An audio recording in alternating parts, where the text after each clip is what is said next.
নিয়েছি। নিয়েছিস? ম্যাম একটু হাই করে দিন, ব্লগ বানাচ্ছি। ব্লগ বানাচ্ছি। আজকে হচ্ছে টিচার্স ডে। আজকের আমাদের স্কুলে কাটানো কিছু বেস্ট মোমেন্ট আমার টিচার্স ডের আমি তোমাদের সাথে শেয়ার করব। তো ভিডিওটা প্রথম থেকে একদম স্টার্ট করি। চলো, প্রথমেই সকাল সকাল 7টার সময় ঘুম থেকে উঠে ছাদে গিয়ে আমি প্রথমে ব্রাশটা করে ফেলি। মুখ টুক ধোয়া হয়ে গেলে বিছানাটা একটু গুছিয়ে নিলাম। বিছানা গুছিয়ে স্নান করে তারপর আমি এখন শাড়ি বের করে নিয়েছি। এবার যাচ্ছি বান্ধবীদের বাড়িতে শাড়ি পরতে, কারণ নাচ করব যেহেতু ধুতি স্টাইলের শাড়ি আমি পরতে পারি না। এই যে বান্ধবী শাড়ি পরছে, এবার তারপর আমি পরবো। এদিকে বান্ধবীরও শাড়ি পরা হয়ে গেছে, আমারও পরা হয়ে গেছে। এবার আমি সোজা চলে যাব বাড়ি, কারণ বাড়ি যেয়ে মেকআপ করতে হবে। তাই একদম মেকআপে বসে পড়েছি, একদম দেরি করিনি। মেকআপ টেকআপ হয়ে গেলে তারপর আমি বেরিয়ে পড়ি স্কুল যাওয়ার উদ্দেশ্যে। আমার এমনিতে অনেক দেরি হয়ে গেছিলো, তাও আমি খোপা টোপা কিছু করিনি, বাদ বাকি সব স্কুলে যেয়েই করব। তো আমি আগে টোটোটা ধরে যাব। তো আমি টোটোতে দেখো উঠে পড়েছি। টোটোতে উঠে এখন যাব আমি স্কুলে। ওদিকে রাস্তা দিয়ে যাচ্ছিলাম, দেখলাম মিলন সংঘ মাঠে রক্তদান শিবির বসেছে, তাই একটু ভিডিও নিয়ে নিলাম। তারপর স্কুলে এসে দেখি সব কিছু সাজানো গোছানো কমপ্লিট, আমার জন্যই ওরা বসেছিল। এই প্রিয়াঙ্কা বান্ধবীকে টাকা, দেখে না, আমার এটা হচ্ছে বান্ধবী। প্রিয়াঙ্কা আমার নামেরই। এটা হচ্ছে সুনিতা, প্রীতি। এই যে কেক কাটিং চলছে। এবার আমি ওদেরকে মেকআপ করে দেবো। এই বস বস বস, মেকআপ করাবো, মেকআপ করাবো, বস বস, এই বস। এই যে আমি, আর এই যে আমার, এই এখানে কি দিছি রাস্তায়।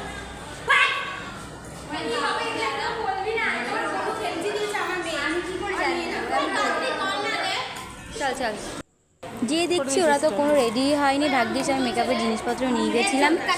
তারপর ওদের অনেক তাড়াতাড়ি, মানে 7-8 মিনিটের মধ্যে ওকে রেডি করে দিই তাড়াতাড়ি। আর আমাদের ক্লাসে কেউ ছিল না, শুধু নাচের মেয়ে বাদে সবাই চলে গেছিলো নিচের অনুষ্ঠানে, শুধু আমরাই বসেছিলাম। তাই কটা ভিডিও নিয়ে নিয়েছিলাম। মানে কি বলবো, আমরা বাদে সবাই নিচে, পুরো একদম 11-এর সবাই নিচে চলে গেছে। আর শুধু যারা যারা নাচ করবে তারা ক্লাসরুমে বসে আছে। ওদিকেও অনুষ্ঠান কিন্তু স্টার্ট হয়ে গেছে। কি করব, দেরি হয়ে গেছে। ওদের সাথে সাথেই প্রায় অনেকটা লেট হয়ে গেছিলো। ম্যাম তো ওদিকে বকাবকি করছিলেন। তারপর কি করব, ওদের একটুখানি চুলটা বলছে কুকড়ে দে কুকড়ে দে। এমন ঠিক আছে দাঁড়া দিচ্ছি। তারপর দেওয়াটা হয়ে গেলে সেই ফাঁকে ওরা নিচে নেমে গেছে। আর আমি 2-3টে ফটো তুলে নিলাম, কারণ একবার নাচা স্টার্ট করলে আর হবে না। তারপর আমাদের নাচের পালা।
কাজটা যে করতে পেরেছি এই আমাদের ভাগ্য বলো। তারপর ক্লাসরুম থেকে বেরিয়ে আসলাম, নাচা টাচা হয়ে গেছে একদম, অনুষ্ঠান একদম কমপ্লিট। তারপর আমাদের টিফিন মানে খাবার দিয়ে দিল, বিরিয়ানির প্যাকেট দিয়ে দিল। তারপর ওই নিয়ে আমি আর লেট করিনি, অনেক দেরি হয়ে গেছিলো, এমনি 2:45 বেজে গেছিলো।